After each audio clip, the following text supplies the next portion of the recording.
If you dare to explore the darkest mysteries, subscribe now to Whispers in the Dark. Activate notifications and be prepared to hear whispers that may haunt you even in the silence of the night. Real stories, mysterious events, and spine-chilling tales. But beware, fear will always be your companion here. Click the subscribe button before it's too late. Solitary camping in the countryside, the silent intruder.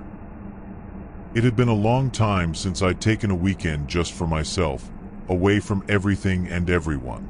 The idea of camping alone seemed perfect for escaping the rush of work and the suffocating demands. The place was isolated, almost forgotten, about a 2-hour drive from the city. When I finally arrived, the silence that enveloped the clearing, where only an extinguished fire suggested someone had once been there, made my body shiver. I forced a smile, convincing myself that this was what I wanted.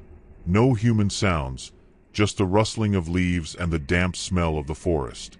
After a quick meal, I lay in the tent, trying to relax, but the silence was too thick, as if the air itself was holding back sound. I listened to every distant crack, every whisper from the trees, feeling vulnerability pulse around me. Yet, there was no fear, until that moment.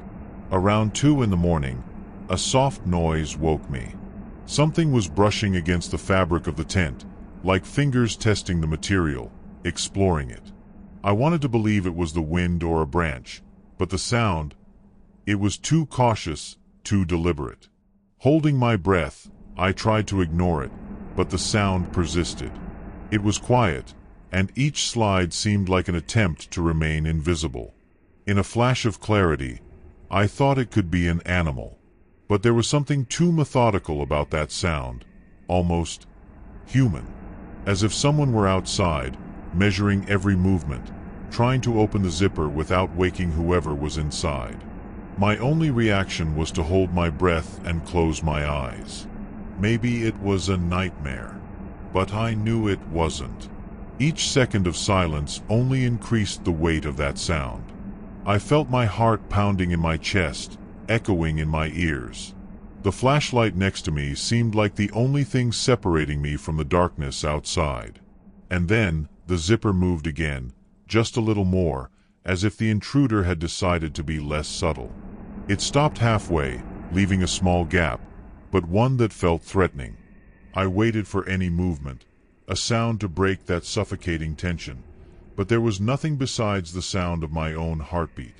On impulse, I grabbed the flashlight tightly and turned it on. The light tore through the darkness inside the tent. I looked straight at the zipper, expecting to see a shadow, some movement. But there was only the zipper, slightly open. Outside, absolute silence. Listening only to my own breathing, I stayed there with the flashlight on, feeling my muscles tense to the extreme, waiting for the next move. That silence, too secure, told me something was wrong.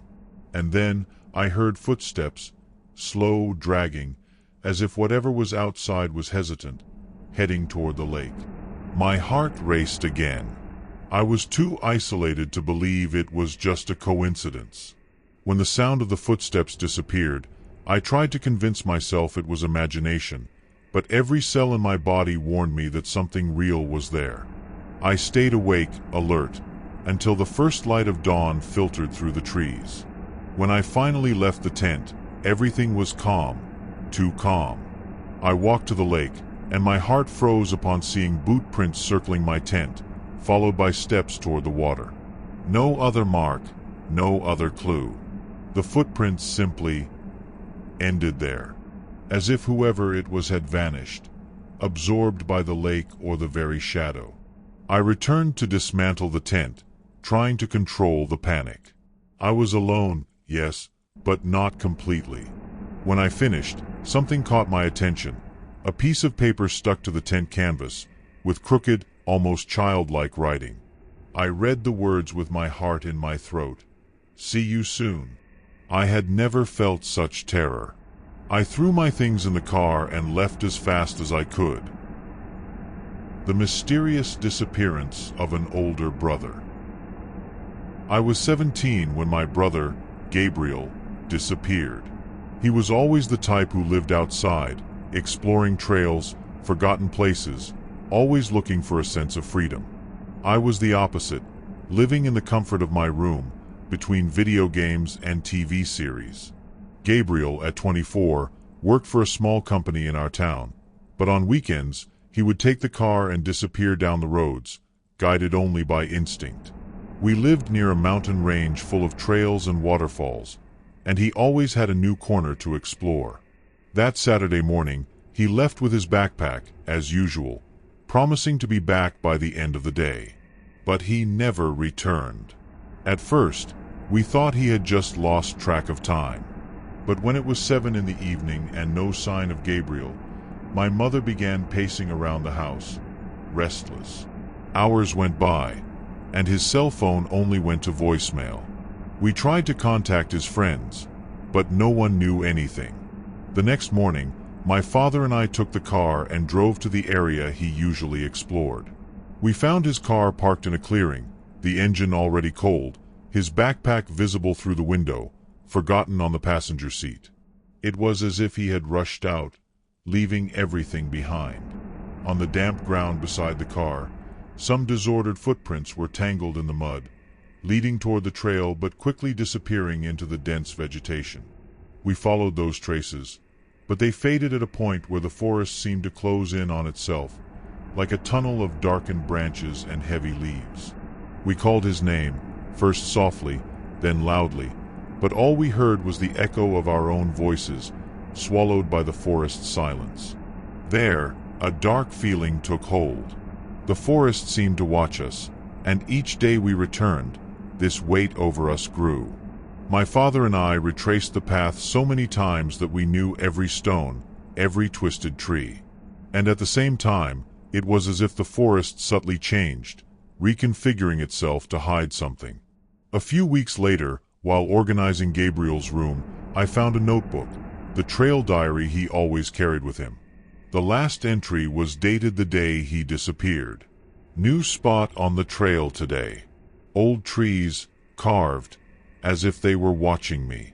Feeling like something's near. I read that many times. Gabriel never wrote about feelings. He was practical, didn't believe in superstitions. It felt like a warning, something he didn't know how to put into words. I showed the notebook to my father, who insisted we go to the point where his footprints vanished. When we arrived, he looked around as if searching for something beyond our eyes. Quietly, he murmured, "He's still here. I feel it." The way he said it made my blood run cold. The forest around us seemed to close in, dense and heavy. My father called for Gabriel, louder, but only the wind answered, carrying a faint sound, a murmur spreading through the trees like a fragmented whisper. We started following that sound, more as a reflex than by choice. We entered a part of the forest that seemed older, the air dense and humid, filled with a metallic smell that reminded me of blood. The branches and leaves blocked the sky, and each step felt like an echo. Suddenly, the sound stopped. My father called for Gabriel, but there was no answer, only a crushing silence. As I was about to turn back, something glinted between the leaves. It was a leather bracelet, crumpled as if someone had squeezed it tightly. It was his. I held it in my hands, trying to understand what it meant. Maybe he had indeed been there, so close, but couldn't, or didn't want to leave. After that, my father started acting strangely. He researched mysterious disappearances, stories about people who never returned from certain parts of the forest. He talked about legends, saying some places were paths of no return. My mother, seeing his state, insisted we let it go, but he couldn't. Every time we returned, he seemed more convinced he could still find Gabriel. On one of the last trips, something truly strange happened. We were leaving the forest when we heard footsteps coming up behind us, hurried, almost running. I turned, heart pounding, but there was no one there. The trail was empty, but the footsteps continued, coming closer. Then, For the first time, we heard a voice. It was Gabriel's voice, but different, distorted, muffled, repeating a single word. "Come back! Come back!" But it sounded wrong, like an attempt to mimic his voice. My father was paralyzed, with a fear I had never seen before. That voice kept repeating until, suddenly, silence swallowed everything. We ran from there, the sound of our footsteps muffled by the wet ground, as if the forest was absorbing even our movements. We got in the car, locked the doors, but sat there for a while, staring at the dark trail in front of us, as if waiting to see something emerge from the shadows. From that day, my father never went back. He keeps Gabriel's bracelet as a relic, but the topic has become a silence between us. My mother believes he chose to leave. But I have nightmares about that voice, about the distant murmur telling us to come back, as if he wanted to warn us of something we might never understand. Friends in a cabin, a night of conflict and fear. I knew that renting an isolated cabin wasn't ideal, especially after the argument we had that night. A heavy atmosphere hung between us. Any sentence, any laugh, could set things off. After a few more drinks, everything seemed to get too intense, the looks sharper, the words harsher. What started with small jabs, a passing comment, quickly turned into a snowball. Soon, it felt like everyone there had something pent up, waiting for the right moment to explode. I thought about going to bed early, but there was something odd in the air, something that wouldn't let me close my eyes. Even among friends, I felt watched, as if a silent presence was there, paying attention. We woke up to a loud crash from outside. When we opened the door, Marcos's car was overturned, with all the doors wide open, things thrown on the ground, bags, documents, shoes, all scattered randomly. We stood there, frozen, trying to understand. Muddy footprints stretched from the cabin's entrance to the car and, worse, some continued inside. Someone had entered while we were sleeping. The silence between us was almost unbearable, each of us looking at each other, trying to find some answer in familiar faces. At first, I thought maybe one of us, drunk, had gotten up and made the mess. But it didn't seem like a prank. The objects were meticulously rummaged through, as if whoever it was looking for something specific. But how could someone have entered there, with us right inside? No one wanted to go out to investigate. Suspicion and fear circulated among us, like a thick smoke. Marcos, the car owner, was the first to speak, his voice hard and full of resentment. "Funny, huh? If someone wanted to scare us, they did it." Suddenly, we were all looking at each other with suspicion. Sophia, with a trembling voice, mentioned she heard footsteps at dawn but thought it was just someone going to the bathroom. Now, seeing the muddy prints, her face was pale. I looked around, hoping to see some sign of who had entered, but everything was silent. The silence was so absolute that even the smallest creak of wood or the door seemed deafening. Our cell reception was almost zero. We realized we were truly isolated. And as we tried to understand what was happening, no one had the courage to leave the room. Then Diego, who had been silent until then, shared a chilling revelation. The previous night, when he went out to smoke, he saw something, a silhouette among the trees. At the time, he thought it was a reflection, maybe a shadow caused by fatigue. But now, everything was starting to come together in a way that left us all queasy. More strange details were popping up in our memories, fragments that had seemed insignificant but now made each of us shrink a little more. That's when we noticed something new, a set of fingerprints on the window near the entrance door, as if someone had leaned there, peeking inside. My skin crawled, and I saw that everyone else was equally petrified. The silence turned into an invisible weapon, unraveling each of our sanities. Marcos, visibly shaken, insisted we should leave as soon as possible. But no one wanted to go alone to the car, gather our things, split the group. Everything seemed risky. We moved together, tense, as we prepared to leave. When I got to the kitchen to grab my backpack, I saw more mud on the floor. The prints were recent, fresh, with the same pattern as those in the living room, but no one in the group wore boots. At that moment, a cold, almost tangible feeling ran down my spine. It was as if the cabin was alive, waiting for us. We left as quickly as we could, hearts racing. Every glance toward the trees was a suspicion, every sound a threat. Once on the road, no one brought it up. What happened in that cabin lingered between us, like a dark secret none of us had the courage to explore. The friendship was never the same, marked by that night. And, honestly, I think it's best it stays that way. Party in the park, the night that changed everything. At that time, I was 17. That awkward age, caught between the innocence of adolescence and the anxious desire to grow up too soon. It was a summer Saturday, and we decided to improvise a little party in a somewhat secluded park, a hideaway that used to be just ours. A hidden spot, far from the streetlights and the watchful eyes of adults. The cans we had snuck from home were scattered around, and laughter echoed in the emptiness, mingling with that semi-clandestine feeling of freedom. There, it felt like the world was ours, and nothing bad could penetrate that space.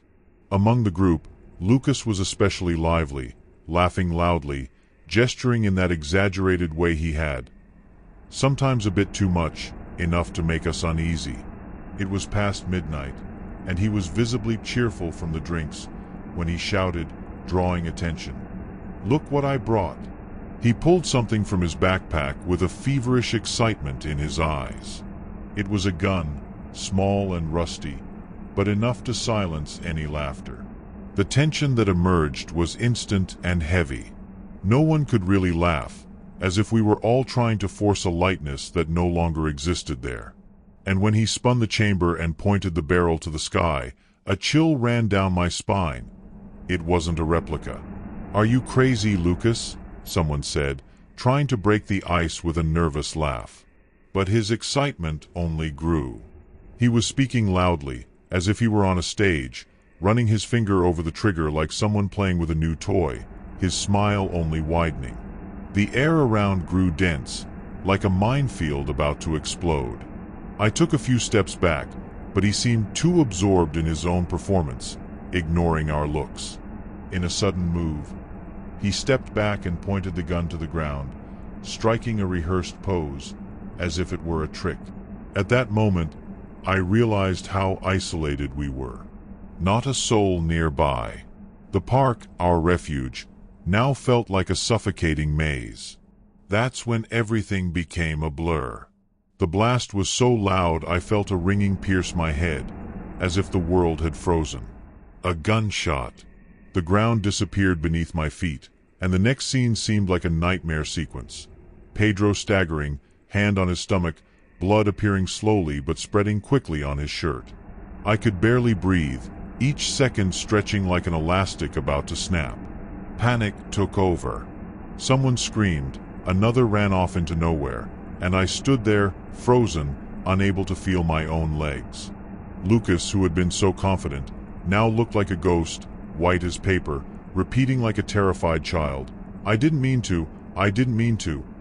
It echoed in my head like a distorted refrain as I tried in vain to grab my phone with trembling hands. Eventually, someone managed to call for help, but each second in that wait felt torturous. Every breath Pedro took was agony. He looked at us with a silent plea, a desperation trapped in his gaze that I'll never be able to forget. It was as if he was begging us to do something, anything, while life seemed to slip away from him right there in front of our eyes. When the sirens finally shattered the oppressive silence, a cold relief washed over me, mixed with fear of what was still to come. The paramedics arrived, and the police right behind, pushing us back as they tried to help Pedro. One of the officers asked who had the gun, and I saw Lucas take a step back, face wet with tears, shrinking. I had never seen him like that. The guy who always seemed to own everything, now reduced to a shadow, smaller than anything I could imagine. He didn't say a word. Afterwards, everything turned into a slow-motion blur. The police took us for statements, and with each question, reality crushed us again, in suffocating waves. I looked at the others and saw the same empty faces, dry eyes, as if we were adrift.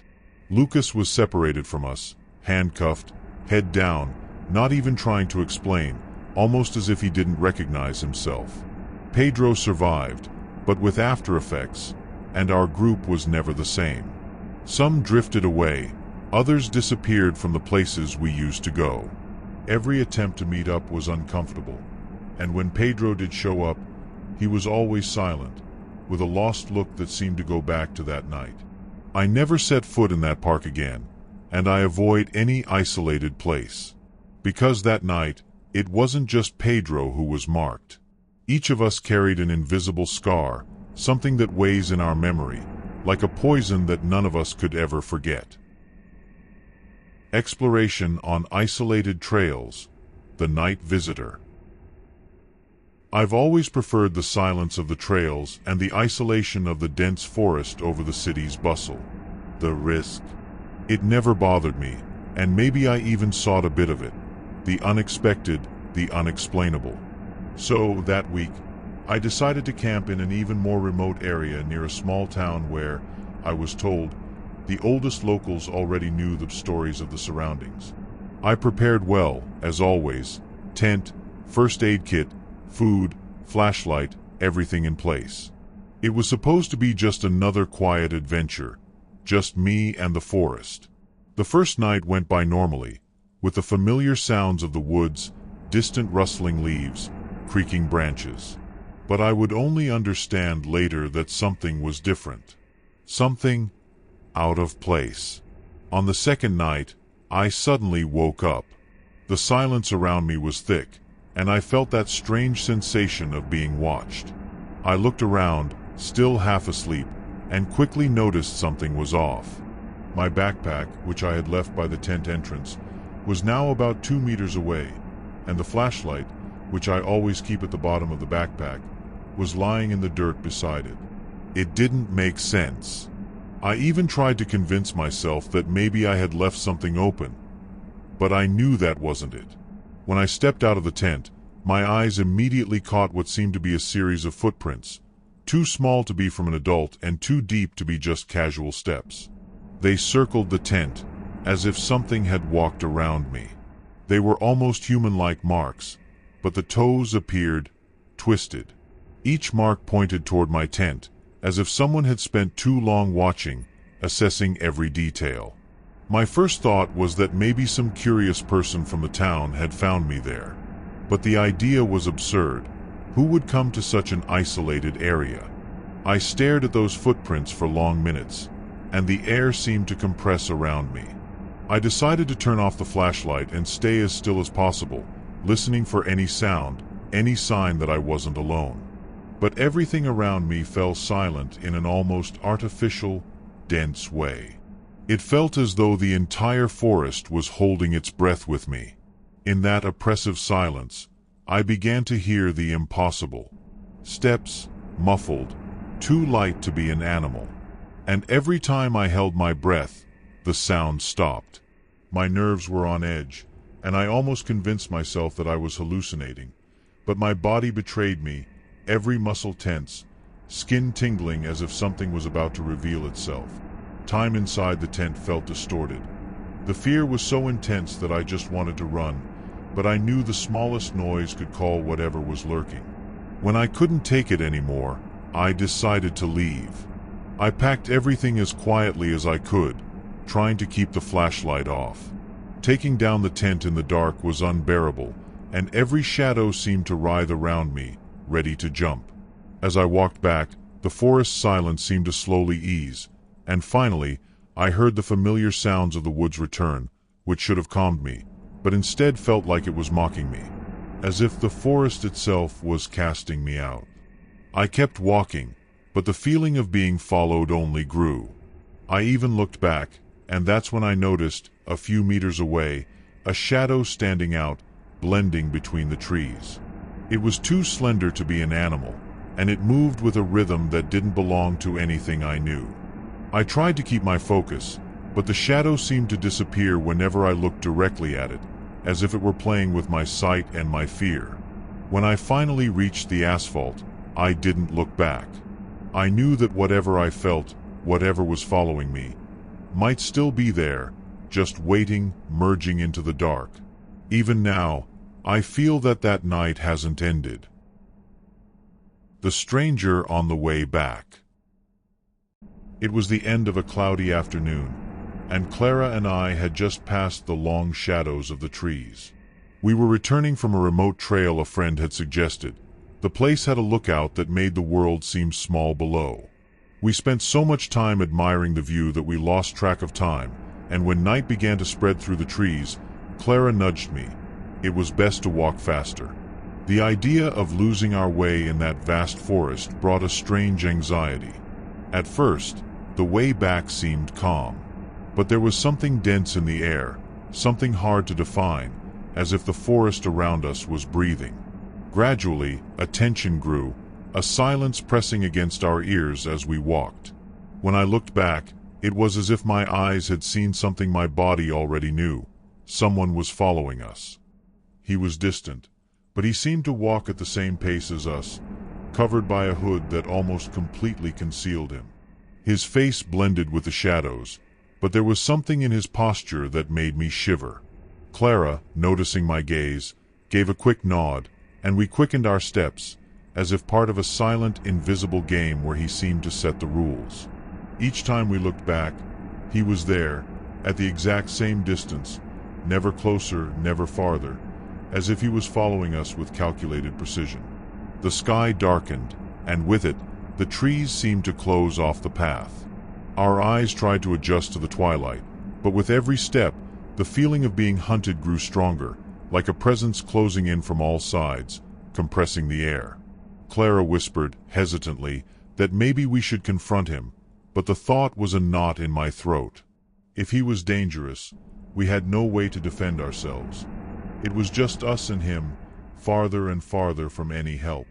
The path began to narrow, and I searched for any sign that we were leaving, but it was as if the trail was closing in even more. Suddenly, the sound of a dry branch breaking made Clara grab my arm.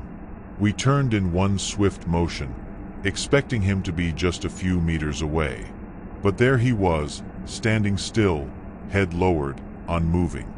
The darkness of his hood seemed like an abyss, and it was as if he wasn't looking at us directly, yet he knew every step we took.